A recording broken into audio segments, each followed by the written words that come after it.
Chair Bob Salisbury, Yes, I'm here. Randy Eberts, Here. Dean Burgee, Here. Dan DeMint, Here. Sandy Doctor. Here. Okay, and then I see we have, sorry, give me a moment. Clyde Robinson, City Attorney, Nina Porter, Management Services Coordinator. And then we do have a couple of special invites today. We have Dr. Angela Graham-Williams, the President of the FFE, and we have connecting at the moment Adam McFarland, who is the Treasurer of the Kalamazoo FFE. Hi. Hello. Good morning. Good morning, Coach. There we go. Good morning.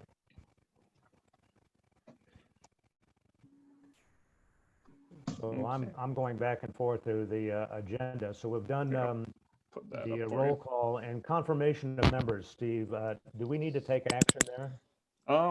I don't think any action is needed.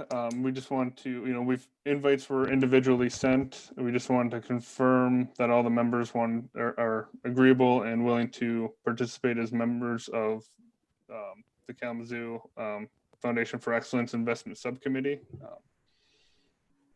So to that point, I believe all of those invites were positively responded to. If anyone has anything different that they would like to mention or say, I guess now would be the time for that.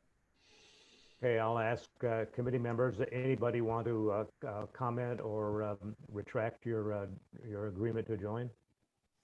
No, I don't want to retract it. I just want to make sure that they have my right email address. It's very simple, Ebert@Upjohn. Some Yeah, I people are think- still using the Upjohn Institute, which we don't support any longer. Yeah, I thought that's what might be the issue. Yeah, could be. So Yep. I actually sent some invites to both just to be safe, but apparently they still didn't make it through. And not only that, for some reason, emails aren't all coming to me either. So we're having a little bit of technical problem. That's part of the learning process. So I think we've dealt then with the roll call and the introduction of guests. Steve, let's move to the approval of rules for the electronic meeting. If you would take us through that, please. Okay, so very similar to how we just approached that for the Retirement Investment Committee for the city. We'll be moving to create rules for holding electronic meetings during this emergency. It allows us to meet electronically and not require anyone in person. It also sets forth the rules for how the public can participate by calling in and identifying that whether or not they are a resident of the city, and then they have 3 minutes to make their comment.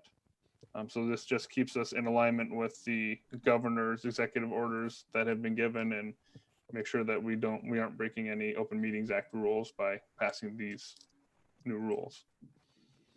So Okay. And do we need a motion to approve these, Steve? we do. Okay, could I have a motion from the FFE Investment Committee members to approve these rules? Support. I heard approval or motion for support, approval from Randy, and who was the support? Dan, It was me. yeah, Dean and Dan, not. Oh, okay. I have Dean down. We'll go with Okay. that. Any discussion around that? If not, do we do that by roll call, Steve? Yes, I like this one to be by roll call. Okay, So Bob Salisbury, yes. Randy Eberts, Yes. Dean Burgee, Yes. Dan DeMint, Yes. and Sandy Doctor. Yes. Motion's approved, thank you. So we're first going to go into a discussion of the investment portfolio. And Steve, I see you state that we want to approve the current investment strategy. Do you have a document or something that we're dealing with there? Unfortunately, we do not have a specific document. The investment strategy that has been put forward during the time period during the last month or so since we've had funds to invest has been a 50-50 split of equities and fixed income between BlackRock and Jennison. Yes. The total investment is right around 81 million. There was, Chris and I had talked at length that, as much as we would like to diversify further, there are some limitations due to required minimums with the different investment managers.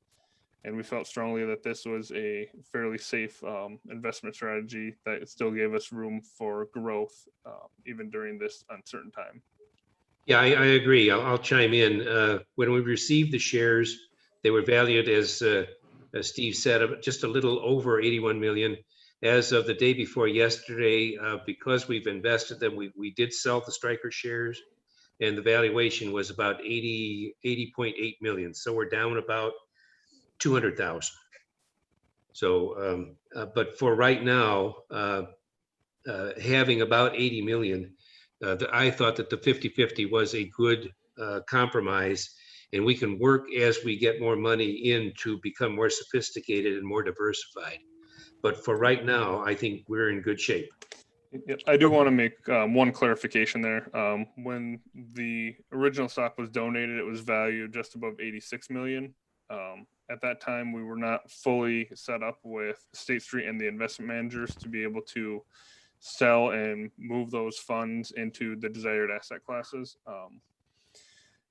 In time that between the time that we originally received the funds and were able to sell them, it went from the 86 million to the 81 million, and then from there we were able to divest and reinvest, and that's where we are with the 80.8 million today.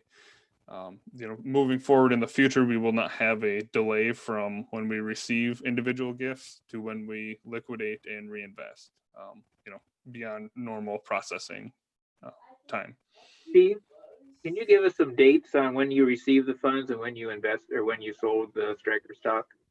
Sure. We received the funds, I believe it was March 2nd, and we Okay. were able to liquidate the week of, and I apologize, I should have had these dates available. 14th to 15th of April.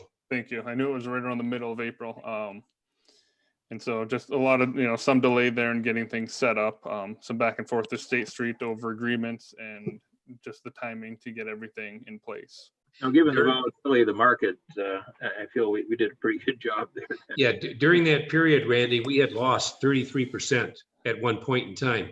Yeah, I know. Yeah. So this is good. Great. So let me talk process a little bit. For those of you who were able to participate in our February meeting, you may remember that at the February meeting, we did not have a quorum. So while we had some discussion about investment policy, we couldn't make any decisions.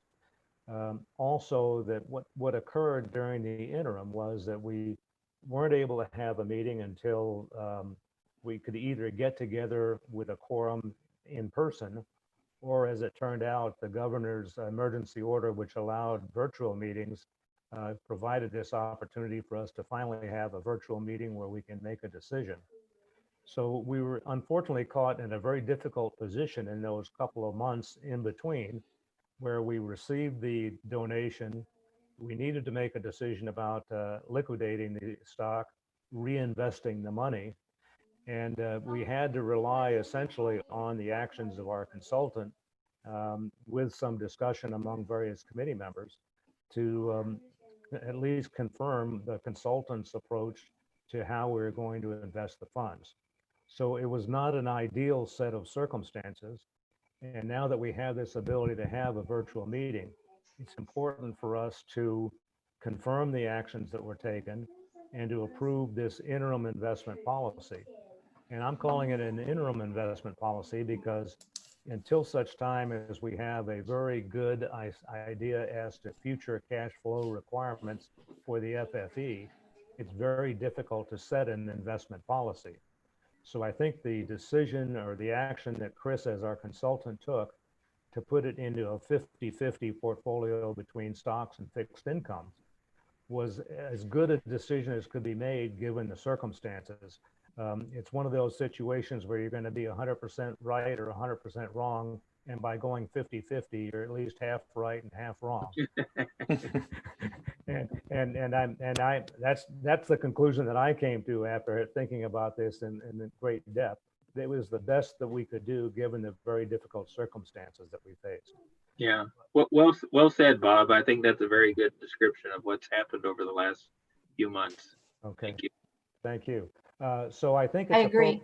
I think it's appropriate that we have a motion to approve the 50-50 investment policy, and to approve the past actions that were taken to liquidate the gift of the Stryker stock and to reinvest it according to that policy. So moved. So motion from Randy. Do I have support? Support. I think that was support from Dan, if I'm not mistaken. Yes, that's right. Any further discussion around that subject? And this one is an important decision, so I guess it would take a roll call. Does that sound right, Steve? I believe so. Okay. Bob Salisbury, Yes. Randy Eberts, Yes. Dean Burgee, Yes. Dan Dement, Yes. Sandy Doctor. Yes. Okay, the motion's approved. Thank you. Thank you. So Chris, when it says discuss target ratio, what do you have in mind there? I think we're going to leave it just the way we have it now, but as we get more money, let's say as we get toward 200 or 250 million, we should have another set of allocation criteria. And as we approach 500 million, we should have another set of allocation criteria. But we're going to have to sort of couch that on when we get the money. So I think this will be a plan in progress. So Chris, maybe one way of saying it is that is the number 500 million at which would be comfortable with a 70-30? Yes, that's probably what I would work towards. And you're somewhere in between at interim numbers. Correct. Is that correct? Yes.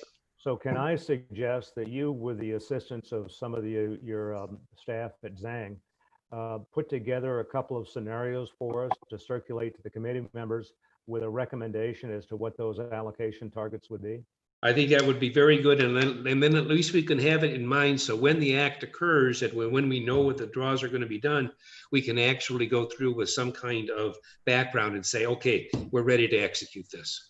So, and what I would suggest, well, I guess first of all, let me ask a question of Steve. Steve, do you have any sense of whether there will be any further donations between now and August when we have our next scheduled meeting? I have no guarantee that it'll be between now and August. There has been indication of potential future gifts between now and the end of the year. Okay. That would be very similar to the first gift. However, we'll have to wait and see. I think, the other thing we have to consider as well is absolutely everything has changed for a lot of people. So there's no guarantees at this point.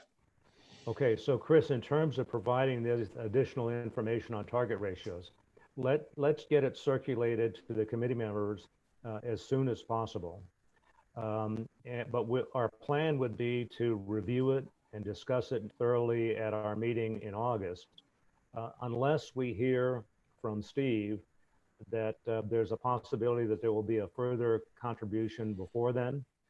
And if we do, and if there's still the governor's emergency order in effect, which allows special meetings by virtual meetings, then what we will do is we would notice a meeting and schedule a special meeting in advance if necessary, but only if we have a sense that it's necessary.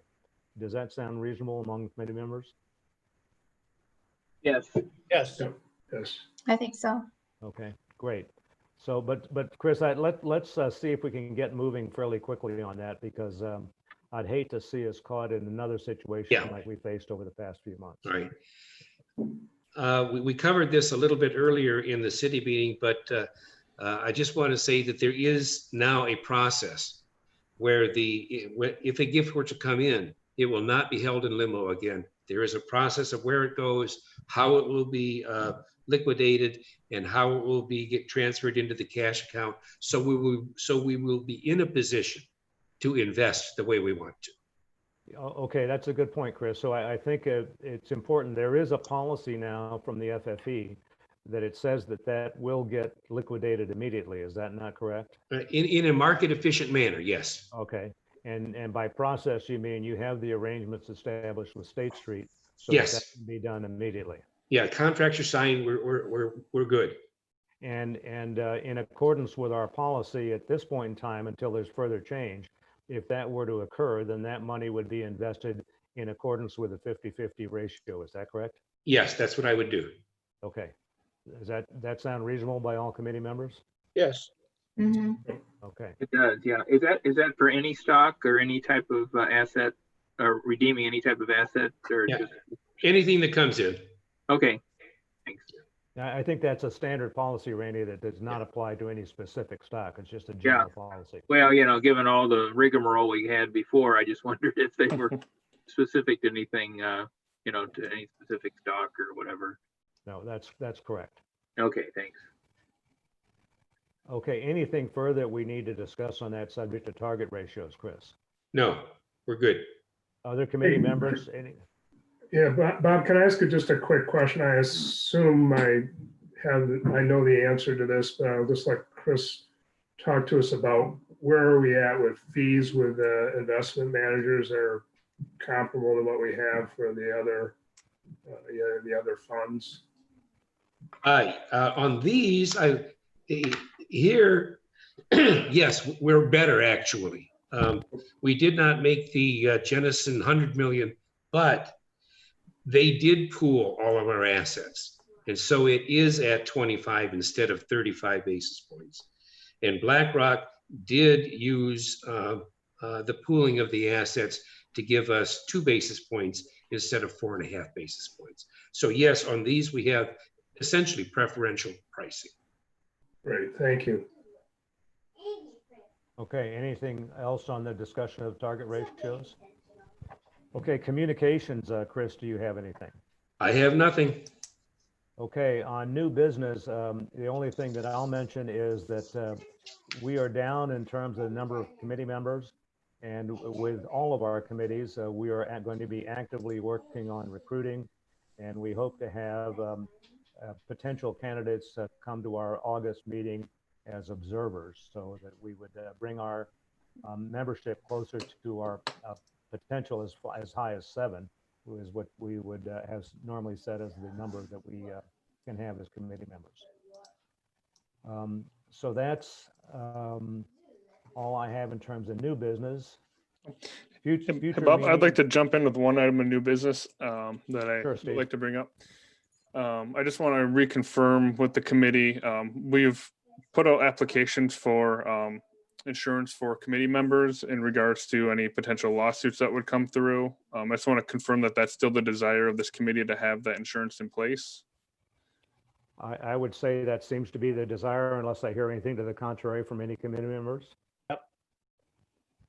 I think it makes Okay. sense. All right. Anything else, Steve? Nope, that was it. All A right. question if I'm able to ask. Sure, go ahead. Can you talk a little bit about the recruiting process for your potential subcommittee members? Certainly. So the way that we are going about this is, first of all, we have a set of criteria which we have developed based upon the past history of the committee. It goes back to when the committee was first established for the City Investment Committee back in the early 1980s. The then chairman helped us document some rules that we had for committee members. We've since worked on those criteria and tried to update them for new information. A couple of important things that are unusual for our committee is, first of all, we say that one of the most important rules is that a member of the committee cannot be an active employee of the financial services industry, so that we're trying to avoid any conflicts of interest. Then we're looking for people who have investment experience or financial experience. So those are some of the things that we have in the criteria. In fact, what I've said to the committee members that we're going to circulate these updated criteria in the next week or so, and I'd be happy to share those with you just to give you a feel for that.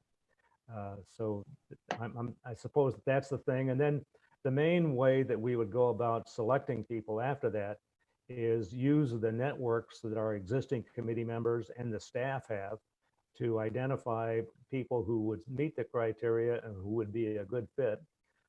It's important that what our past experience has told us is that we want to have people participate in a meeting as an observer so that they have a chance to see how we operate and we have a chance to see how they might fit with our committee operations. And the last very important part of that whole decision process is we have an informal rule that any important decision by our committee has to be a unanimous decision. So essentially the choice of a new member has to be unanimous among all the existing committee members. So I guess that's a quick summary. I don't know if any of the other committee members want to add to that. Well put, Bob. That was. Yeah, I great. think that said it well. But it Okay. seems like the pool from which you're looking to garner potential candidates is really made up of personal or professional contacts of those individuals who are already on the committee. Is that safe to say? It's professional contacts of those who are on the committee, as well as staff members from any of the other committees. So I'll use an example. Susan Springate, who is the finance director for the Kalamazoo Community Foundation, is not an official committee member, but in the past has been very helpful to us in suggesting people that she knows that might be a good committee member. I think that's how Sandy Doctor, you were introduced to us, if I'm not mistaken. So I think that's right. Right. So I think the idea is not just to limit it to people that committee members know, but people who are involved with the committee, and I'd say anybody who's involved with the FFE that knows of a potential member, that you are certainly welcome to suggest someone, and we would screen them according to our criteria. Thank you. Okay. So moving on to future meetings, they're listed on the sheet there. The idea is that, as we've said in some of our previous meetings, is that until we're comfortable traveling, we're going to be doing virtual meetings so long as it's allowed by the governor's executive order. So that's our plan, and we'll see what happens between now and August. It's a very uncertain time, so who knows what's going to be happening. Before I do an around the table among committee members, Steve, I guess this is the point where we might have to open it up to public comment. Is that correct? Yep. And again, there was no public comment, so we can keep moving. Okay, that's terrific. So I'm going to do around the table, and I'll try to work for the screen I have. Sandy Doctor, do you have anything? No, thanks. Nothing, Bob. Okay, sorry, I'm losing it. I'll help you out. Okay, thank you, Steve. So I'm going to do committee members first. So Dan DeMint, anything? I have nothing. Randy, anything? Yeah, just a question. I can't remember if we've discussed due diligence with this committee at all. So we haven't discussed it, Randy. So that's a very good point. So one of the rules that we have in terms of due diligence is that we try to have our policies say that we have a meeting at least once a year at the managers meeting with the managers. Clearly with the travel limitations now, what we've done at our previous meetings is we've passed a motion which says that we can meet that requirement by dealing it with virtual meetings. Before I go on, can I just ask someone who has kids in the background, could they mute their phone or their thing? We're getting a little feedback. So I think it'd be appropriate to have a motion from this committee as well to say that we could meet our due diligence requirements by virtual meetings so long as there are travel limitations. So moved. Randy moved it, and support from Dan. Any further discussion on that? Then all in favor say aye. Aye. Anyone opposed? So that motion is approved. So I'll continue to round the table. Just one more. Yep, Randy, go ahead. One more thing. This is my first meeting. I had to miss the informal one, I guess. Maybe you discussed this already, but I was just curious. Maybe Clyde could help with the sort of the relationship between the investment subcommittee, the finance committee, and all the way up the top to the top. Just reiterate everything. So we're a standing committee. Are we a standing committee as a subcommittee for the investment committee? That's my understanding. It's kind of a vertically integrated approach. Okay. FFE, finance, and then this is a subcommittee of the finance committee. Okay, because the stuff I was assigning and reading that Steve Brown sent out seemed to indicate that, you know, we were at the sort of under the finance committee, and we'd recommend to the finance committee and they would then send things up. Correct. Correct. Okay. So we don't have a direct relationship with the board of directors or the city commission except through the finance committee. That's my understanding. Yes. Okay. Okay, anything else, Randy? That's it. Thank you. Okay, Dean, did I catch you yet? Nope. I'm getting good at doing this, but just let everybody know that I'm retiring from Stryker effective June 30th. But from the standpoint of my personal situation, I'm going to continue to live in Michigan, and I want to continue to serve on these committees. In some ways, to the extent some of these contributions have been coming through Rhonda. Actually, this might make it a little bit easier. I've had some conflicts in the past, since, as you know, Bob, I've been one of the people that has to pre-clear Rhonda for gifts or trading in Stryker stock. So I think actually this might remove a little bit of a conflict that I've had. So from that standpoint, it's a positive, I think. Okay, so Dean, I think we really value your contribution. Thank you for staying on. And in terms of comment about who might have been the past participant, the past contributor, I believe the desire of the donors has been to keep it confidential. So even though we may speculate who we think the money came from, I think we want to honor their desire to keep their donations confidential. Okay, thank you. Dan, I don't know if I covered you or not, Dan, on the round the table. I don't have anything since you last asked me, so I'm fine. Okay. So I'll ask Dr. Angela Graham-Williams, do you have anything that you want to add to the committee?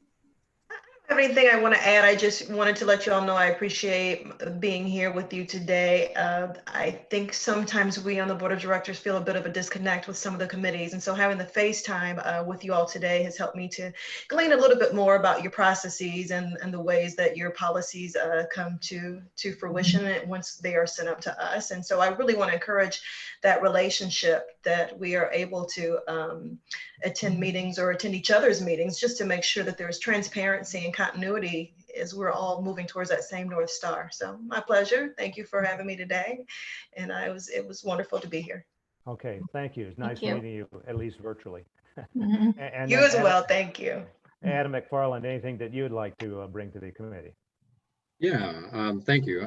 Appreciate being able to join this, and thank you all for being on the, agreeing to be our subcommittee for this. Obviously, with your reputation, it'd be foolish of us not utilize you all for the Foundation for Excellence. And as being the treasurer for since the foundation started, and getting a lot of these new policy documents going, written, and help with the staff, and just really getting this off the ground, it's really, for me, just exciting to actually have funds for you all to do something with. So it's great to see like the fruits of the labor over the past couple of years and getting it started to actually being able to generate money so that we have money for the city to do all these amazing things that the city wants to do. So thank you. We appreciate it.